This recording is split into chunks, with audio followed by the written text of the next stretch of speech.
Weather has been a part of Pokémon since the old days of Generation 2, and it's seen some changes over the generations, but nothing major. Now let me ask you real quick, don't look this up. How many kinds of battle-affecting weather are there in Pokémon?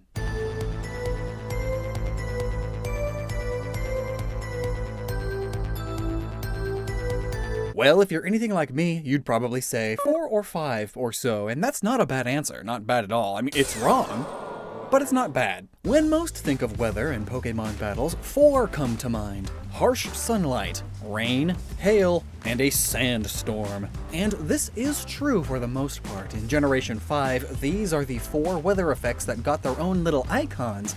But previous games actually had some other weather effects. Generation 4 had fog that reduced accuracy of most moves by 3/5. Sounds horrible, right?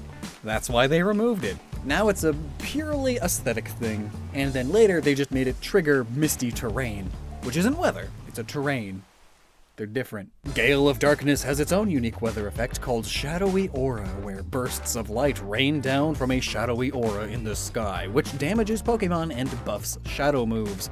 And another spin-off, Pokemon Mystery Dungeon, has the Rainbow Light weather condition, which just heals and protects Ho-Oh. Strong Winds is also its own type of weather, and it's caused by the presence of Mega Rayquaza, and similarly, there are variations of harsh sunlight and rain caused by Primal Groudon and Kyogre.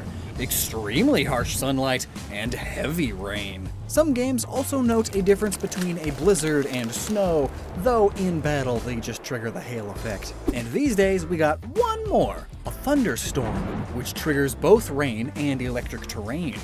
But it's called a thunderstorm, it's noted as its own thing. So if, and it's a big if admittedly, if you count all those, what's that? 10, 11, 12? I guess it depends how you want to count snow, hail, blizzard. Is that 1? Is that 2? Is it 3? There's actually another variant too, diamond dust, but it has no battle effect.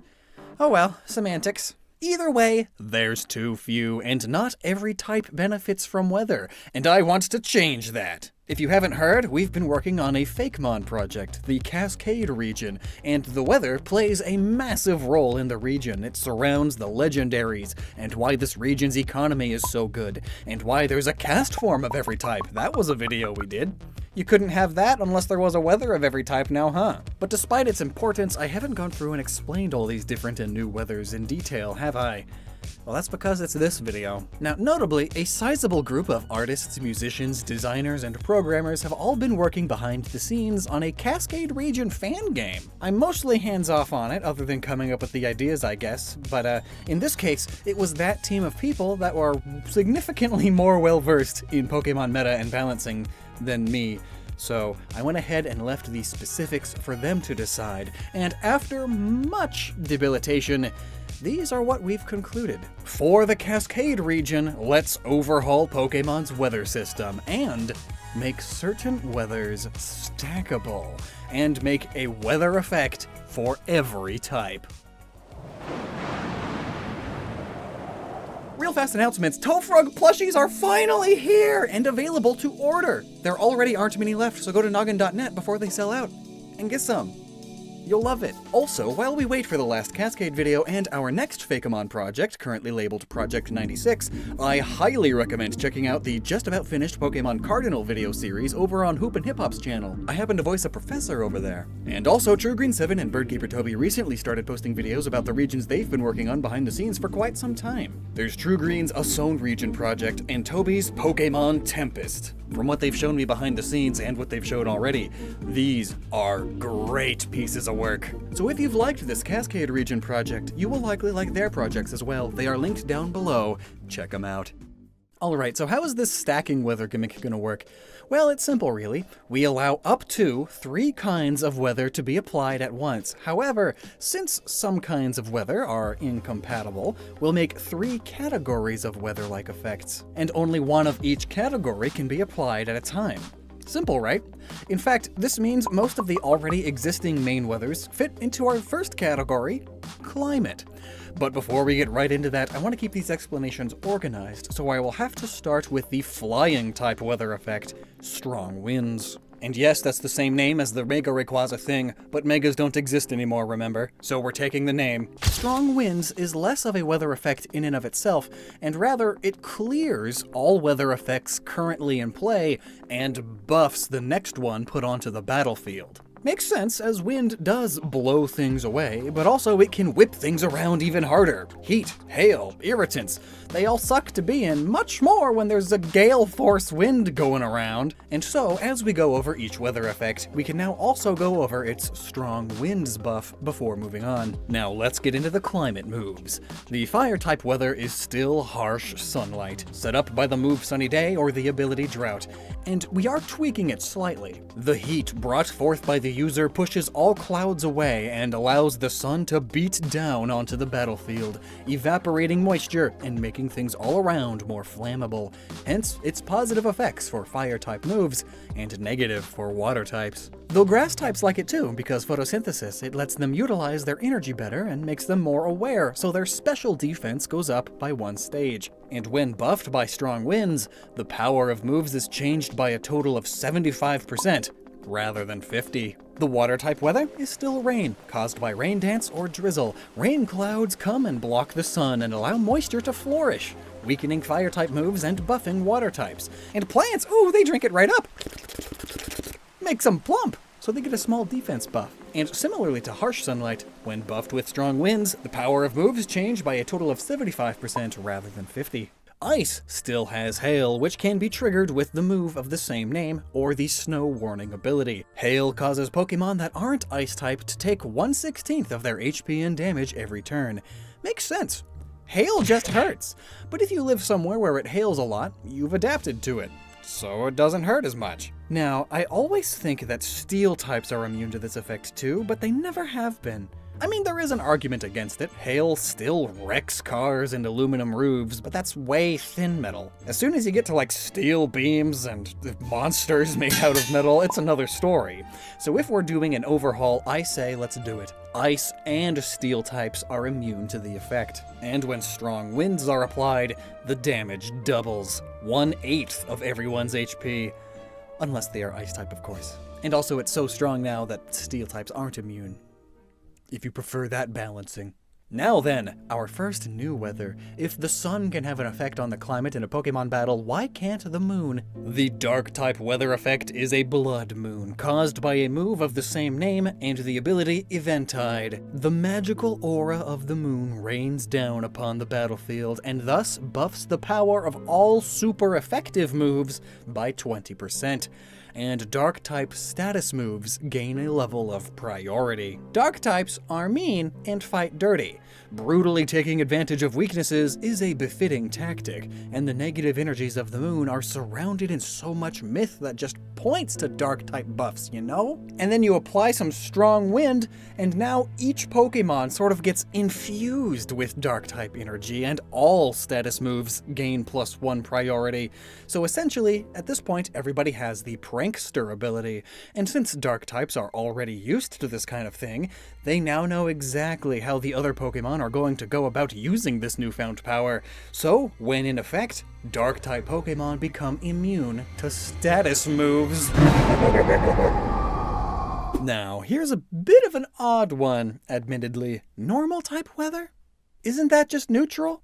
Well, kinda, I guess, and as such, this next weather effect doesn't necessarily buff normal types per se, but we're going with fog. Yeah, we're bringing it back, but rather than an accuracy reduction of 3/5, let's go with a 20% drop. The only moves unaffected are those with perfect accuracy, like Swift, as well as Psychic and Ghost-type moves, as those don't exactly require eyes, more so just sensing your surroundings with a sixth sense. Where this move begins to benefit normal types is in its buffed state. A 50% damage buff to sound-based moves, as well as making them perfectly accurate. The vast majority of sound moves are normal type, and Fog's effect on sound is a bit complex. In very specific situations, it does dampen it, but more generally, it distorts it and allows it to travel significantly further, especially if the sound is lower pitched.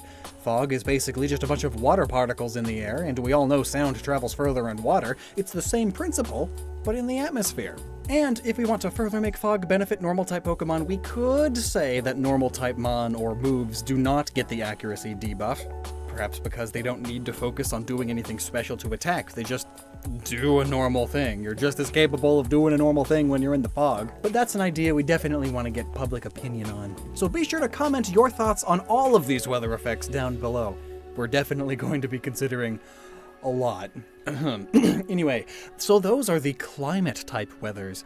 Only one of those can exist at a time, but they can be stacked on top of weather in our next category, irritants. Things that fill the air and don't come from the effects of the sky. Think a sandstorm. Since that weather already exists, we'll do that one first. Sandstorm is our rock-type weather effect, which can be caused by the move of the same name or the ability Sandstream. When active, all Pokemon who are not rock, steel, or ground type lose 1/16 of their HP per turn, and rock types get a special defense buff. That's a thing that we added. Sandstorms are rough. Like literally. They hurt to be in, but at the same time, they polish minerals well. This logic follows when buffed by strong winds, as now the special defense of steel and ground types follow suit. And the rock types, now they also get a physical defense buff. The ground type weather is Dust Storm. Think little dust devils all over the place, whipping dirt everywhere, and it's uncomfortable and everybody hates it. The ground is getting whipped up into the air, and ground type Pokemon, well, they can really utilize this, so they get a speed buff. Meanwhile, the power of electric-type attacks is cut in half. All this ground in the air makes it hard to get bolts of electricity out and anywhere. And when the storm gets buffed by strong winds, ground-type attacks can now hit flying-type Pokemon as well as those with the levitate ability, as the wind now moves the ground up to them. Clearly. Fun fact, did you know that Oregon is the grass pollen capital of the world? There are some days the sky turns a hazy yellow along with all surfaces because of just how much pollen there is everywhere. So surely the grass-type weather effect is an irritant. It's a pollen storm, caused by the move Pollinate or the ability Hay Fever. All this pollen in the air decreases the special attack of all non-grass or bug-type Pokemon. Pollen makes you sneezy and stuffed, making it hard to concentrate, which is very much needed for most special attacks. And all that pollen in the air when buffed with strong winds? It summons grassy terrain too. And similar to pollen, swarms of bugs make for a terrible time. And often, when big enough, they can appear on weather radars. Oh, what's the weather like tomorrow? Oh, according to the satellites, a horde of locusts. But we don't want to fill the air with literal bugs. That starts to beg all kinds of questions. So the next best thing would be filling the air with icky bug pheromones with the move Swarm Signal, or the ability Secretion. It's terrible. Clouds of pheromones are often detected where swarms have been, or on the breeding grounds when it's breeding season. Pheromones are how bugs communicate with each other, and in this case, it's motivating the bugs to do better. But meanwhile, it's incredibly smelly and distracting to everyone else, except for poison types. They are probably used to terrible smells and such. So, relative to everyone else, bug and poison type Pokemon get a speed and accuracy boost. And whipping up all those pheromones with a strong wind causes them to swirl and inflict confusion on all non-bug and poison types. And speaking of poison, what else could it be but smog? Spread by the move Smog Spread or the ability Pollution. This is simple. It poisons all Pokemon that can be poisoned. And be careful, because if you buff it with strong winds, it poisons all Pokemon. Period. No matter their type, no matter their magic guard, no matter their immunities, the poisonous smog in the air has become acidic, and it's blowing all around. Ouch. Can we get some pleasant irritants in here, please? Ah, fairy dust. Yeah. It's the fairy-type weather-like effect. The incantation ability or the move Sprinkle can cause it. Magical dust fills the air. It's very calming and soothing and relaxing, allowing your body to heal, and in doing so, it can be distracting from the battle. Battle requires aggression. Aggression is hard when you're artificially being calmed, so it dramatically lowers the evasiveness of all non-fairies on the battlefield, and it heals everyone just a bit each turn. Unless, of course, they are ghost or dragon type. They can go screw themselves. I'm a fairy. Hey, listen! Oh, and because I'm a fairy, and also my buddy here is grass type, we heal even more. And now we'll just whip this up with some strong winds. Hoo-hoo! It summons misty terrain. Hoo-hoo! That was weird. Now, none of those in that category can be stacked. Initializing one will remove or replace whatever irritant is already in the air, but it can stack with climate and energy-type weather-like effects. Energy being our third and final category. But what is energy here? Well, have you ever been somewhere where the air is just tense? Clearly nothing is actually in the air, but the metaphorical atmosphere of the room is tense because of the people in it being tense themselves. If we start to think of this in an oral sense, or a chi spiritual sense, there's a whole new layer of weather-like effects that we can apply. The energy of the area. With the move, aura projection, or the ability standoff, one can create a battle aura, the fighting type weather effect. This increases the critical hit ratio of all Pokémon by 1 stage, and renders fighting type Pokémon immune to status debuffs, as they know how to better utilize this energy in the air to keep them pumped, and to power through such things. The air is essentially filled with chi energy, and that gets everyone pumped and ready for battle. And if there's enough of it available, say when the aura is buffed by strong winds, they then all have enough spiritual energy to use normal and fighting type attacks on ghost type Pokémon. Essentially a blanket, scrappy ability.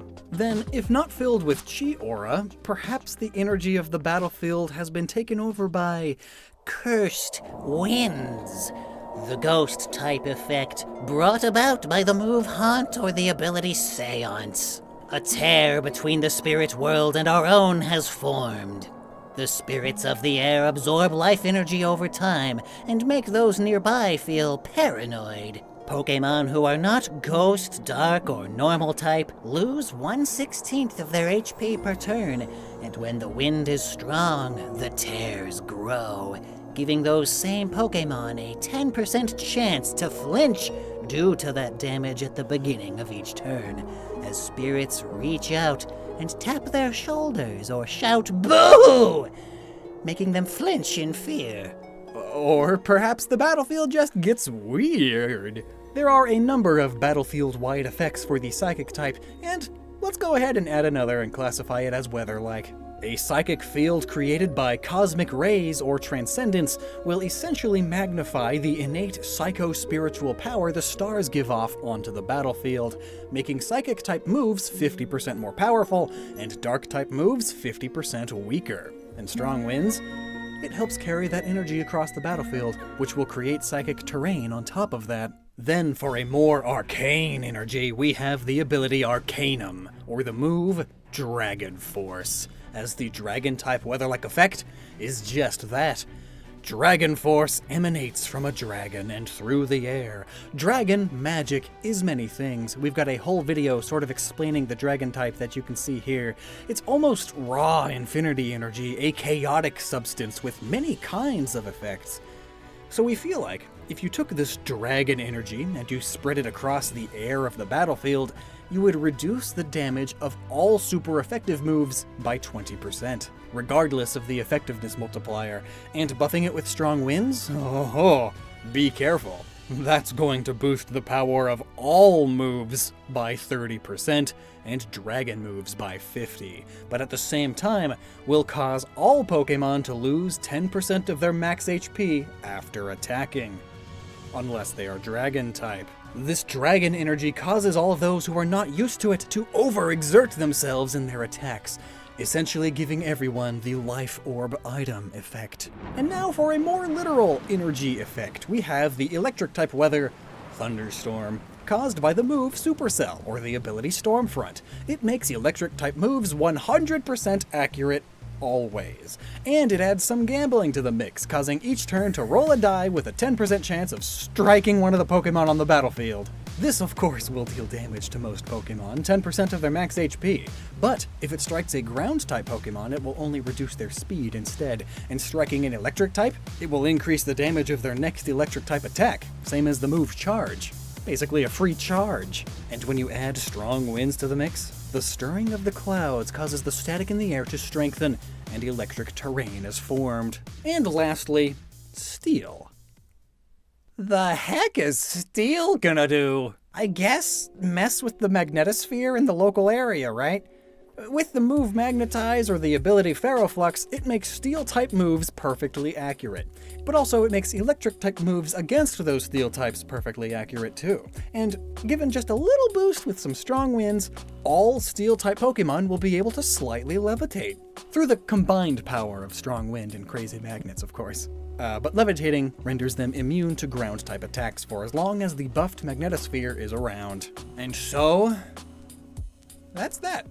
I don't really know how to end this video other than, I guess, asking, please, like especially, tell, not even me, tell us.